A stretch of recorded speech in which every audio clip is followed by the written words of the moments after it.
ఊపిరితిత్తుకు సంబంధించిన వ్యాధుల్లో ముఖ్యమైనది క్షయవ్యాధి, ఆస్తమా, ధూమపానం వల్ల వచ్చే శ్వాసకోశ నిరోధక వ్యాధి సిఓపిడి అంటారు.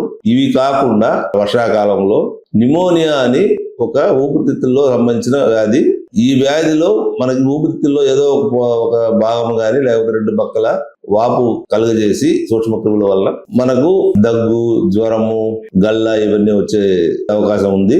ఈ నిమోనియా గురించి చెప్పాల్సి వస్తే వైరస్ సూక్ష్మక్రిములు వచ్చే నిమోనియా ఎక్కువగా 65 ఏళ్ల పైన పడిన వాళ్ళకి, లేదు అంతకుముందే ఏదైనా ఒక దీర్ఘకాల వ్యాధి ఉన్న వాళ్ళకి, లేదా శరీరంలో వ్యాధినిరోధక శక్తి తక్కువగా ఉన్న వాళ్ళకి ప్రమాదకరంగా వచ్చే అవకాశం ఉంది. ఈ రకమైన నిమోనియా మొదట జలుబు, ముక్కులో నీళ్లు కారడము, తలనొప్పి, నీరసము ఈ విధంగా ప్రారంభమవుతుంది. గొంతు నొప్పి కూడా ఉంటుంది. తరువాత 3 నుంచి 5 రోజుల తర్వాత వైరస్ గనక మనకి శ్వాసకోశాలకి వ్యాప్తి చెందితే దగ్గు, ఆయాసం ఉంటుంది.